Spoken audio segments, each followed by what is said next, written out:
This is Dr. Raghu Sundaram. This project is called Angels for Life and Breath. These are the angels.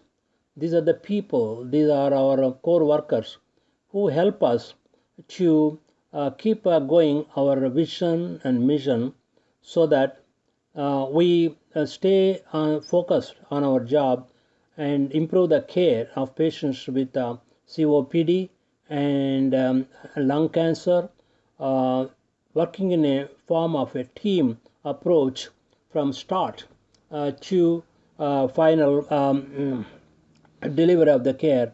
So these are our angels who go door to door, advocate and our mission to the people out in the remote corners of the villages and help us to bring them to the clinic so that they get educated and focused on the job we are doing. And these are the group of workers, and we all call them angels for life and breath. These are our patients from different cultures, elderly folks who are distributing the medicines, as you can see in the cabinet in the back. These patients are waiting to be seen by me, and while they are waiting, we get education by the healthcare worker who is sitting along with me. We treat different age groups, women, elders, and senior citizens, youngsters. And this is our sleep apnea patient sleeping in the midst of extensive noise that is going on in the clinic, but she's able to sleep sound. These are elderly population, senior citizens with COPD, asthma, and various lung disorders. We run group education sessions by putting them together in one place.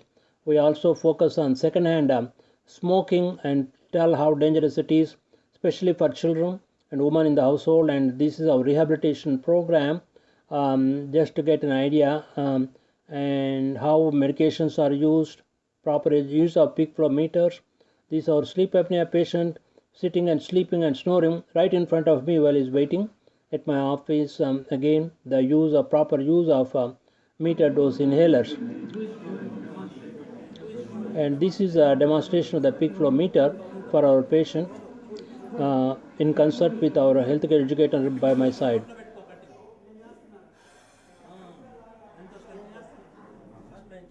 Is our health inspector who is going to educate the patient how much he has to blow and how he has to control his breath. And this measure of every day can help to assess the severity of the degree of the illness so that we can titrate the medication. Again, use of Spirocare to have the conditioning exercises for the lungs. Patients are getting breathing tests done, and these are our free clinic where we give them medicines free, no charge, so that we take care of the people below poverty line. These are patients waiting in queue. Also, we see a lot of young adults and young kids also with cystic fibrosis issues, and this is our elderly patient that walked in. She's a little bit disabled, so I'm helping her to get into the clinic so that she is taken care of properly with attention she deserves. And she's too weak to strong and too weak to walk and holding on to a stick. We just make sure myself, the healthcare coordinator, with her, and we give the instructions together with the idea that the healthcare worker standing next to the patient does home visits and help her to continue the care that she received in the clinic with instructions, and the medicines also delivered at home once she understands the instructions properly. She's highly thankful to us, and that's what she's saying to us. We give instructions about the use of medications in a brief and and, manner in a manner that she can understand. That's what I'm trying to demonstrate to her, so that there is no confusion about the intake of medication, because this is a big issue all across the nation and the world about the medication errors, which we want to make sure we avoid any medication errors which are causing a lot of mortality and mortality in the present day world loaded with many drugs all around. Um, and while the patients are waiting, we show them the audiovisual material and educate them about the lung health, precautions to prevent smoking, and with the good nutrition and follow up on medications and diet, exercise, and healthy lifestyles. We teach them and taking care of vitamins, avoid early pregnancies, and take care of asthma in pregnant patients. And this ongoing education, while the time is being spent while waiting for us to be seen, as you can see, we see different people, different ethnic backgrounds, and they appreciate the clinic because the improved access to the clinic and focused care with people whom we call angels for life and breath. They pay special attention, especially for patients with chronic obstructive pulmonary disease, and these are two of our patients with the COPD. As you can see from their chest configuration, with the barrel chest, I'm asking them whether to smoke, and they said no. And then one person was smoking. I told him not to smoke, and advised him of the ill effects of smoking. And I'm telling them about the use of breathing exercises, the how to improve their quality of life. And as you can see that the lady and her husband sitting being treated by me, and she is a Muslim lady in covered her body and her head with what we call purda, P-U-R-D-A-H, purda, as per their customs. But they come to us freely because they get access and open and good care by different volunteers, social workers at our clinic. So they feel happy because of the improved access and delivery of the health care they get in a coordinated team fashion, rather, which helps them so that they don't get lost in the crowd. And the medicines are supplied by the money we raise and also as grant money we get, so where they are not charged. And as you can see, the young kid, we also took care of him and make sure he has no evidence for any early manifestations of cystic fibrosis. And this is also another aspect of our care. We give detailed instructions, as you can see, by the pharmacist, by me, as well as the physicians who work and help us in managing these clinics with the replication effect all around the villages and the counties where our organization is working. We educate them by showing pictures like these on lung cancer, so that they get proper idea how the lung cancer starts. We also take care of them in a team spirit, so that they're taken care of. And cigarettes, again we focus on break the cigarette habit. We educate them how early lung cancer starts, when to get up, get to the help with for visit to the physician, and with the early onset of cough. We reassure them about the diagnostic steps so that they don't get scared. And we also provide the spiritual care for our patients, as you can see from the rosary that the lady was doing. And we encourage them to come with history of persistent cough. We give multidisciplinary support care for our cancer patients, as you can see.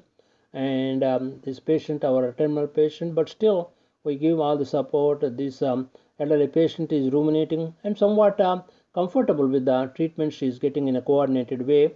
We still you tell them with use of proper meter dose inhaler, cut the cigarette habit again by showing pictures again and again.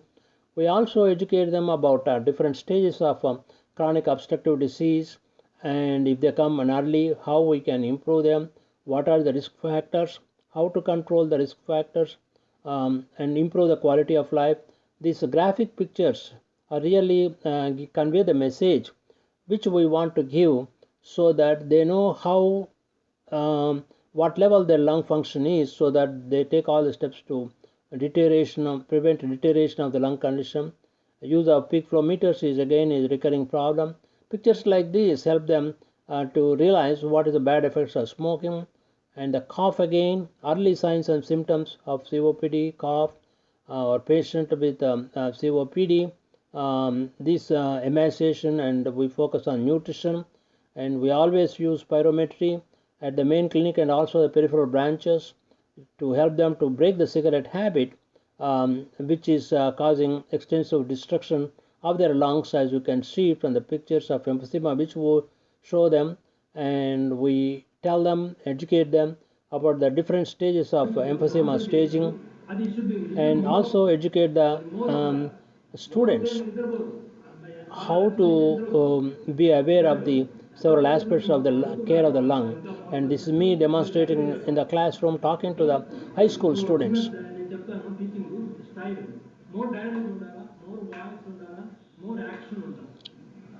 I'm telling them about how the effective communications.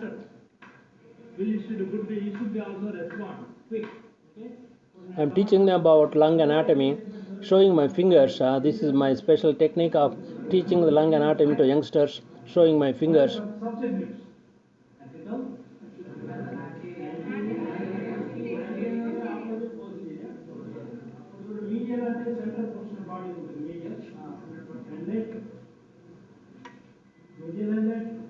So now you are going to tell me how many lobes the lower lobe has.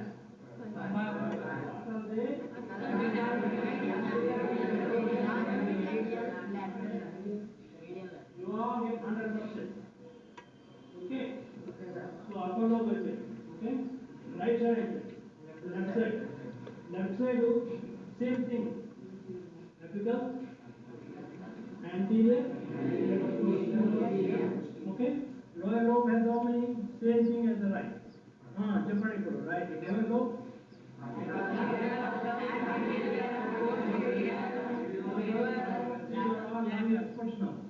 I'm reassuring them, telling them, assuring them, so that they build up their confidence level.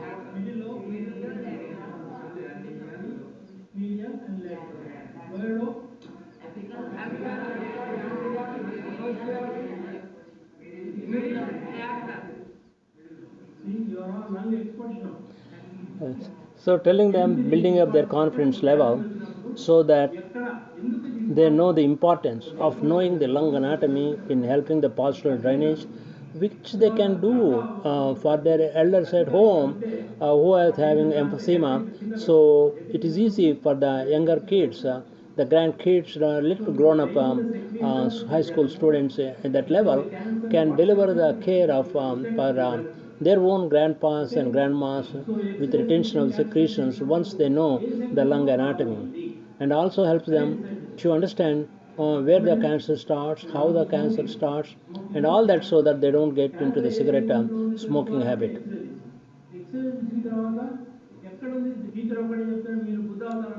See how the learning methods, so that education process, I'm conveying to them that it is a dynamic process of bilateral communication between the student and the taught, so that the delivery of education and the message will be done in a coordinated fashion and effective manner.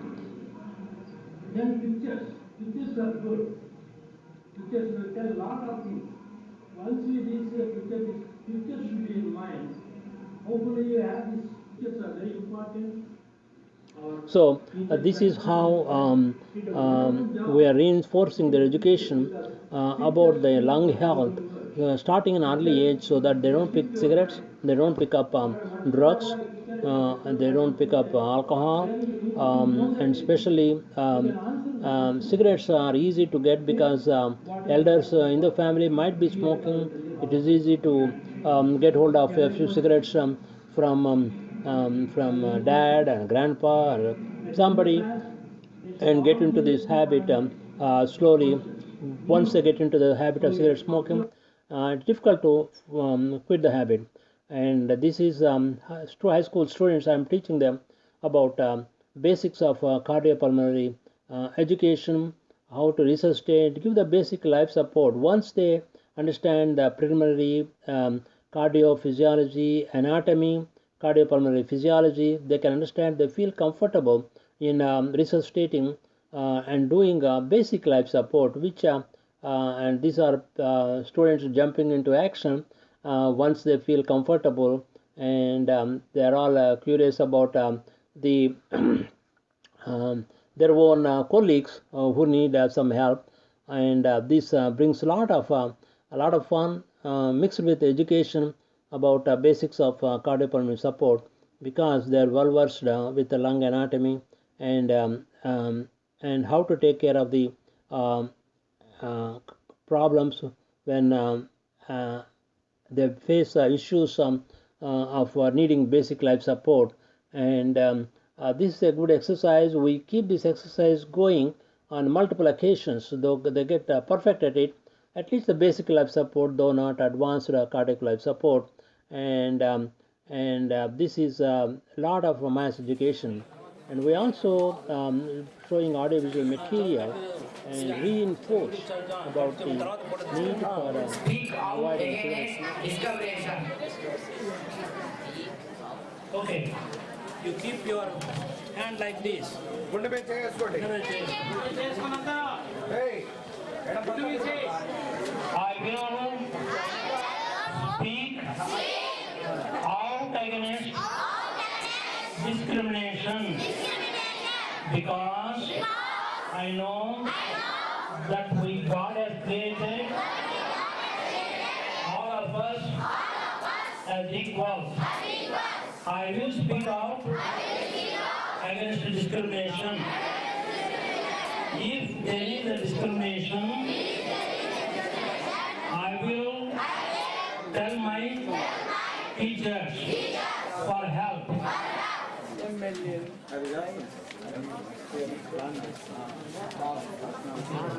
We are all pledged not to use tobacco. నాకు తెలియదు, నువ్వు చెప్పు.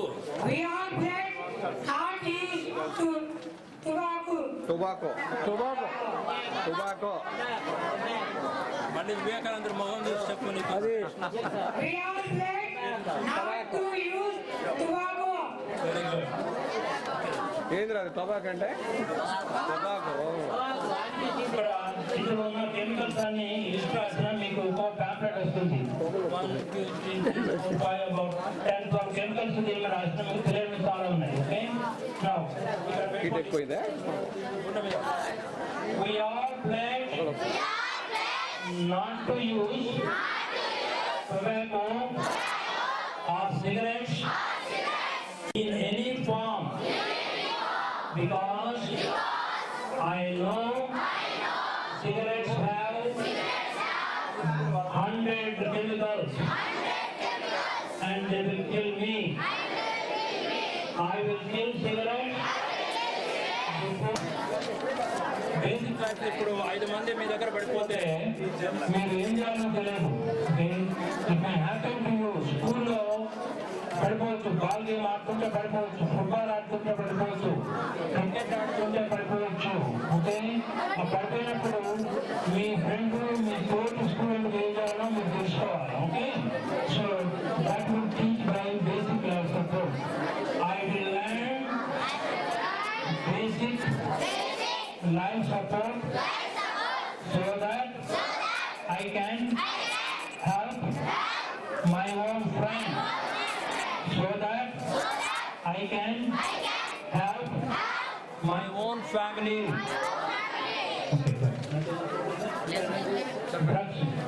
చేసుకొని I pledge not to take any cigarettes, any drugs, as because drugs will destroy my mind, my heart, my lungs. I will never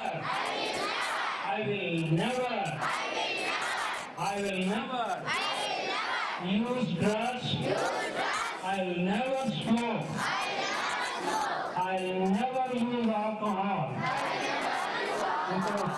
example చెప్తాను.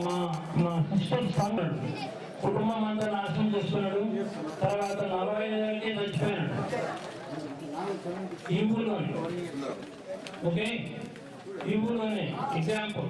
అందువల్ల I will never use alcohol, I will never use drugs, I will never smoke. This is my honest promise to my teachers, to my parents, to my These are, we go to different schools and different age groups. We talk to them, and again, this is me depicting on the chalkboard and also explaining using the lung model, which they are looking at with a lot of interest.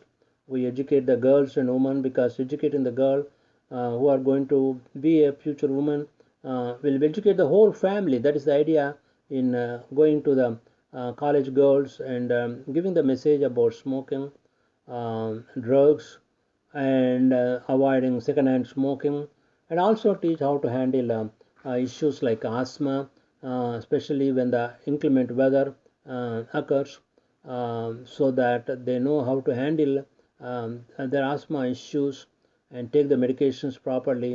And we deliver the message so that our message goes across to large number of audience, and we make them comfortable. We go to them and talk to them at their level, so that they don't have any inhibitions, and at the same time our education and fun goes along to teach them the care of the lung issues.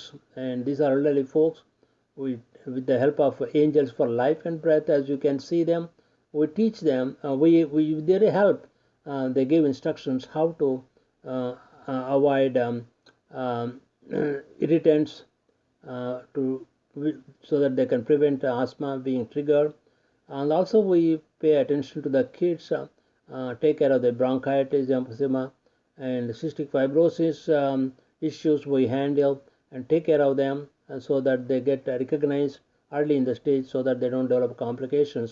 As you can see, most of them are below poverty level, but still they have good access to the care, and different ethnicities, as you can see, and different backgrounds, different cultures, and different ages and different levels of socio-economic structure, and they're all being taken care of with a good access to the delivery of healthcare, with focus on COPD in early stages. We also teach at different steps of COPD treatment in a stepwise fashion, and this we show the famous persons like these, so that telling them that lung cancer doesn't spare even rich and the famous. These are the various steps. We teach them one step at a time, how to take a COPD action plan, how to pulmonary rehab, how to use air filters, and pick up a new hobby, and meet a friend with similar disease, with a similar problem of COPD, and so that they feel comfortable in exchange their ideas, so that they take care of their problem with emphysema, asthma into their hands, and we are empowering them by giving this stepwise fashion treatment for COPD to improve their quality of life. And everybody thanks One Breath Organization and SCP Chest Foundation for all the help they receive, education they receive. This is their way of thanking, and they really appreciate me coming from Breath Organization and Chest Foundation of America, and helping them to teach all the good things in life, so they get smoke free, besides maintain their cardiopulmonary health.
The purpose of this organization is to spread the education on sleep. Especially India being a developing country, there's a lot of problems they are facing on several issues due to lack of knowledge of sleep among medical providers as well as lay public besides governmental agencies. So this is struggle we are making to improve the situation, and our organization is asking for help to spread the education on sleep inconsistent with the philosophy of American Society of Sleep Medicine and Foundation for Sleep Medicine in America, and that's where we are introducing our needs by showing this brief video, and appreciate your kind attention. I will illustrate the slides in a quick way as you view the slides, which will illustrate the reality and the difficulties we are facing due to lack of sleep education, and what the organization is trying to accomplish to achieve the goals inconsistent with the philosophy of American Association of Sleep Medicine and the Sleep Foundation.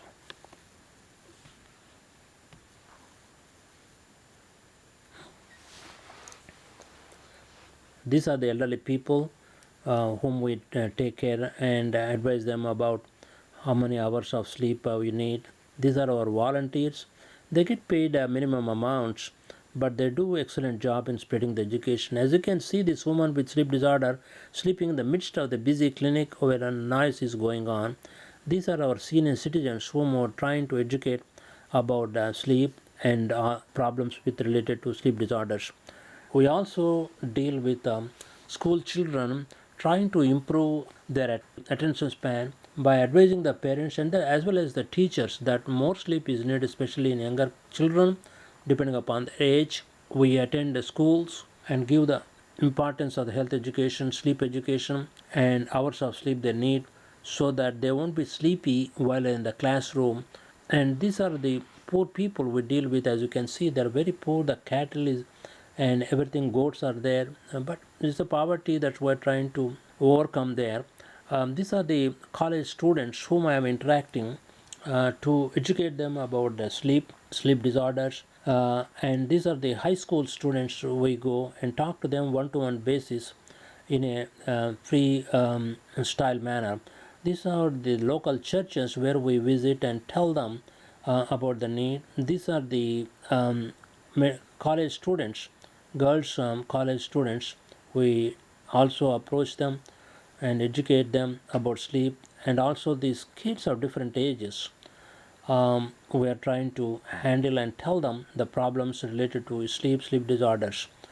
And as you can see, there are a lot of accidents due to several issues like alcohol, lack of sleep education, and the resultant lack of regulatory laws, so that we see more and more accidents like these and the human tragedy related to the lack of sleep, lack of education, and lack of governmental regulations to control all these disasters that is happening. It has become a major public health issue for which we are seeking help. I am working closely and applying for help and for funds as needed to improve the quality of work we are doing.